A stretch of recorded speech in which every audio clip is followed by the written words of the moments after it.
Betul jamiat.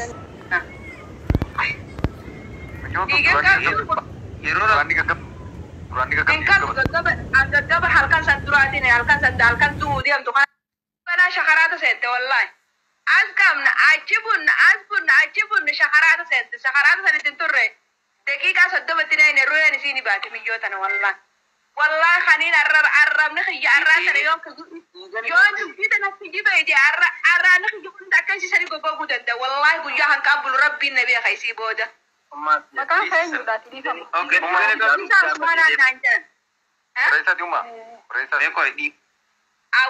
Awarami jatati. Jirenya awarami jatati. Ana garu dalo na kiyana sharan kolo. Sharan kolo. Aye, iga ni kabdi. Iga jarin kabdi. Rosa. Wata kan kabdi wallahi kullu dana. Iga kabdi. Yerora andi kabdi. Gaba halkan san duraatine halkan san dalkan duudiyam to kana halkan anu gaggabde di bai fatte halkan san duraatine tina garan dore na gaba kalbe sahiyo buta qofsa na qabata ani video ana bira jirtu jira kalbe sa isneer video sun iga vidura asama dadda fonof fozia awan sibira jiru kasan nakam mena sima na yan namana sima jamuna sibira sima ya hirtime क्या मैं दे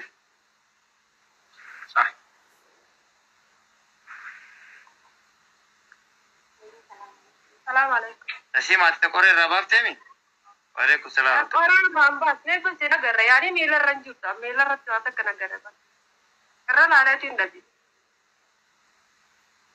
कोरे ना मित्ते श्यामते قاتل الملك كنين عن جت قرية لا نتيجة لا خدتي ما لك ذات أنا لا بعدين أنا المبيت الجيبي أكنا سمعت ما الجيبي قاتل قرينا للملك كنين عن جت للمي بولادي تقني بقى يعني للمي قرية جينا نرى سواتك أنا غير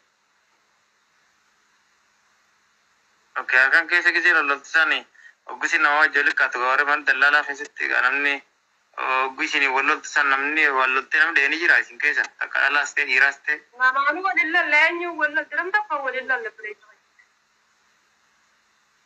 ولا لا وني ما من جت ترى دمين أو دمين ليش نم تكوي جور لا فينا لا كبدنا كره بس يعني بوليس يدا أب ميجو بلايت سيرا دي كنا نارو كورة جراسان تو كابا ميجتي بس نيجي يعني كاميرا نكسك में Risin kabdu kani na nirradda geba kami jo beleisi siradi tu kara kana dukure jira santu kama Egaa shamarran sagalii fi harabdoota furshan hanga gaawwadineen kan sirna awwaalaa isii geggeessee jedhaatidha kan jiru. Akkuma san immoo akkuma nama kamiiyyuu hazala rabbiitutti dhufee ajjeese malee anaa miti jedheeti kan mormataati jiru. Akkuma san shamarran bira jiranillee isaa miti tanuma rabbiitutti dhufee jedhanii kan mormii kaasaniiti jiru. Haa ta'u malee garuuyyuu mitiyyoon tuni nama isiin itti aantutti dawwalattee kophaattiin si dubbisuu barbaadamee kophaa jirtaa jettee akka dubbisteedha. Kunis milikkata tokko kan fakkaatudha. Isatti aansee immoo tuyyuu miyyoon nagaa hojjetataa ooltee kan galteedha. Milikkata baay'eedha. Ammas daddafanii awwaala tolchaniitidha kan jirani. Warra biyyaatti ka dawwalanidha. Firasii kan biyya san keessa jirutti osoo hin dawwalinidha.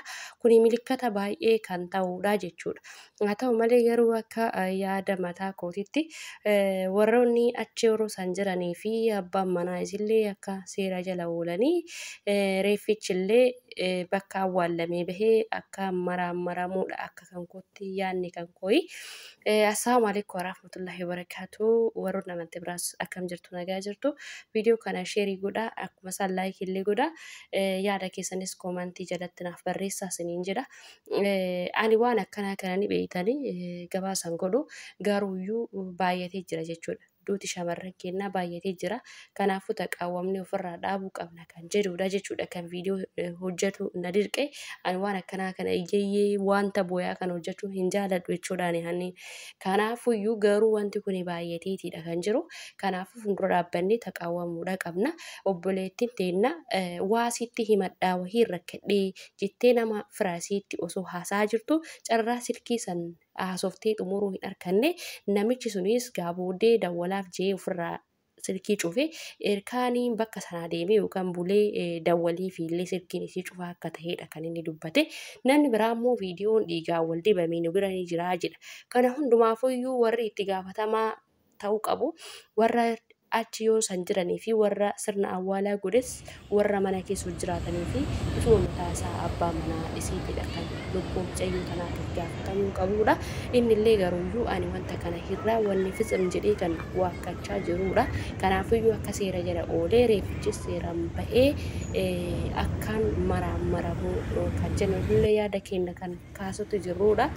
Sababni isaatis isaatu addeessi jennee nuti xoqqoomaa itti goonus inni ani najjeefnee ani haadha manaa koo hin ajjeesu jedheeti jira. Isatti aansee ammallee wanti milikkata gara isaaniitti quba akka qabnu taasise miyyoo tana yeroo si hin fuudhin sin ajjeesaa jedhee akka dhaadannoo irratti godhee fi akka kanaan dura maatii isiititti himattis dubbatamaatidha kan jiru. Waa baay'ee dangaa akka shakkaman isaan kataasiseedha jechuudha. Sumattuyyuu immoo maatii isii dhiisee warra achi keessa jiru dhiisee warra biyyaatitti du'a isii himuun kunis akka isa shakkinu nu taasiseetidha kan jiru. Hordoftoota keenya yoo walii sagalee nuti walii keenyaaf sagalee hin ta'in namni du'e jenneetuma yoo irraanfannee bira tarree duuti namaa dabalaatuma deema jechuudha.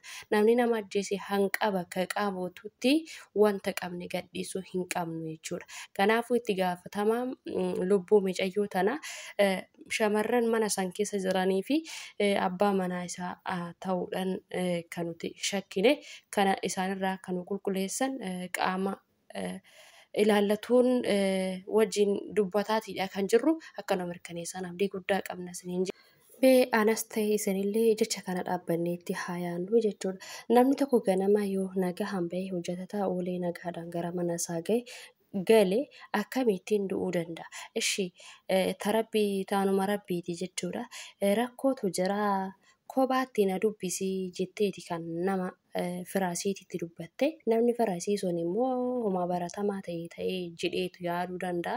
Namni dafee akka kanatti namaaf hubachuu hin danda'u. Haa ta'u malee garuu biyyi kun jabaatee jira of eeggadhu maal taate jedhee kan yaada keessa innis galeedha jechuudha. Haa ta'u malee garuu deddeebisee dawwaluufis bilbillisii cufaa akka ta'edha jechuudha. Ilaan hanqa ammaatitti jechuudha.